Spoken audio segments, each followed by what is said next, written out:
guys, today we're doing a very sad story time, so let's just jump into it. So this story time is about how my dad died. So my dad is a recovering addict, and I did not see him for 9 months straight because he was in NeoCap, and he was 9 months free, almost a year. He had just had a couple more months to go, and so my dad, when he got out, he was just getting his life together. Everything was going good. He started hanging out with my older sister, which he gave up for adoption when she was born. He gave up his rights to her because they were young, and I still consider my sister. She is my sister, and they were just starting to get close. And so what really happened is my dad was texting me the night of. He asked me if I was coming over that weekend, and I didn't because I was going over to a friend's that I haven't seen in a while.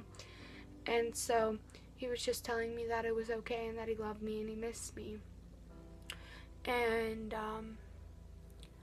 the next day, my mom was getting surgery on her back because she had to get discs removed from her back because her back really hurt or something like that. There was something wrong with her back. She pulled her back out at the age of 31, but whatever. Anyways, that's not funny. But anyways, my grandmother that I live with had gone to the hospital with my mom and my stepdad, and my stepdad called my grandmother, and I knew my grandma Sue called the house, and I thought she was I was just thinking, well, maybe she's just calling to see if she's coming up. I'm coming over. Maybe my dad didn't tell her. And my grandma called. Suppose my stepdad was all the way across the other side of the hospital. My grandma was on the wrong side of the hospital, and so my grandma Sue, which is my dad's mom, had called my stepdad, which she meant to call my mom, but my mom was still she wasn't up yet because she was still on anesthesia. She wasn't up yet, and so he answered, and he had told my grandma had told my stepdad that my dad had died. And so my stepdad called my grandmother and told her. My mom didn't know yet. She was the last to know because she was sleeping. Well, she was still asleep, and they had no way to wake her up. It wasn't like she was just sleeping. She was still out.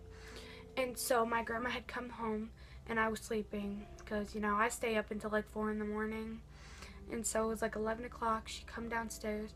She's crying, and I automatically think Mom because I knew my mom was getting a surgery. So I was like, wait, what's wrong with Mom? Is she okay? Is she gone? Mom, is she okay?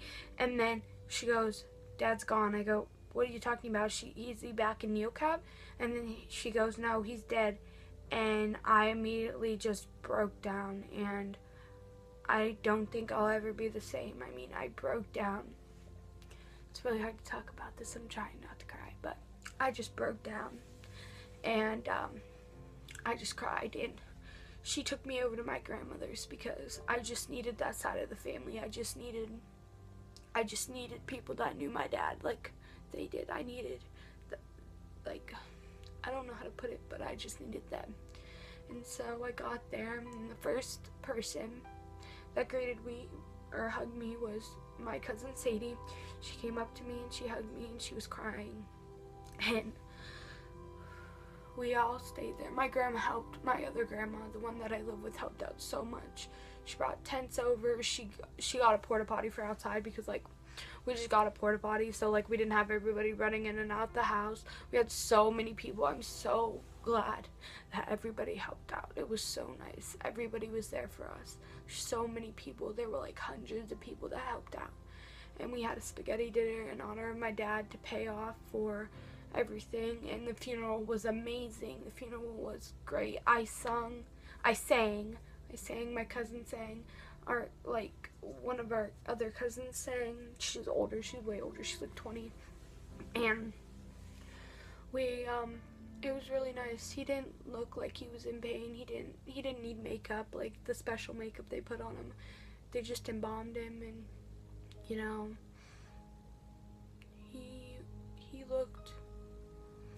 looked at peace. He looked like he was sleeping. He didn't look like he was in pain. And after that, we went back and we had a nice like outside like dinner. Like there's a bunch of food because we had a lot of food, like enough to support like 4 families. And I had missed the spaghetti dinner. I was in Florida because I got away for a while because it was too much for me, and so we got away for a while and I missed the spaghetti dinner, which I feel really bad about. But anyways, the spaghetti dinner raised a lot of money for the funeral cost, and because my dad was cremated. I'll tell you the reason why he was cremated is because we wanted him to be close to us, and my grandmother had asked me, my sister, and the people that were super close to him, me and my sister and my 2 cousins, because my 2 cousins lived with my dad, and because my grandmother, my grandpa, my dad, my aunt, and my 2 cousins all lived together. We have a really big house, and so they all lived together, and we were like, that's my dad, so obviously I was close to them, but obviously I was close to him, but they were super close to him because they lived with them, and it was like their dad figure. They don't have a dad. They haven't known their dad their whole life, and that was like their dad figure. And so she had asked us, what do you want to do? Do you want to have a grave, or do you want to have him cremated? And I said, I don't know, that's a big decision. And I said I'd rather have him cremated so I can have him by my side all the time and like close to my heart, because like I'd end up getting a necklace or like something like that. So she ended up getting him cremated. We have such nice things for him. Like we have like a big stone, like a nice heavy stone, and it has an angel like laying on a like stone, like a little memorial thing, and then there's like an angel laying on a stone, and then it said some sayings, and then it had it about my dad. And so that was what we put the ashes in. And we had a nice like round like garden stone. Like this one was round, it wasn't like a stone that like sat down. And so it said something about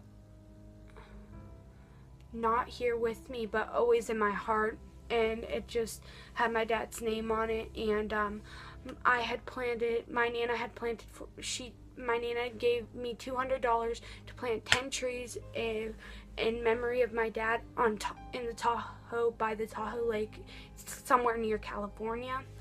And that was really nice. And so what they're doing is they're gonna take some ashes and spread it on Mosquito Lake, because my dad's favorite thing to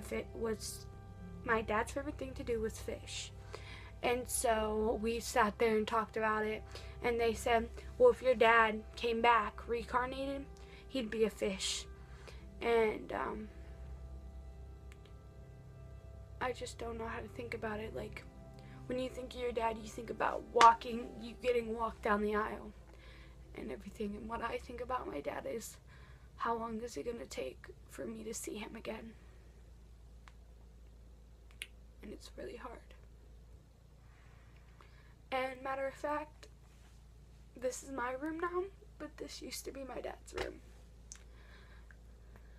So this is all I have of memory from him. I have a lot of things of his, but it just really helps to be here in this room. Like, they decided to make this me and my cousin's room, so we share this room, but I mean, they're not here on the weekends when I come, so I get it to myself. But yeah, so I hope you guys like my story time, and I love you guys. Bye.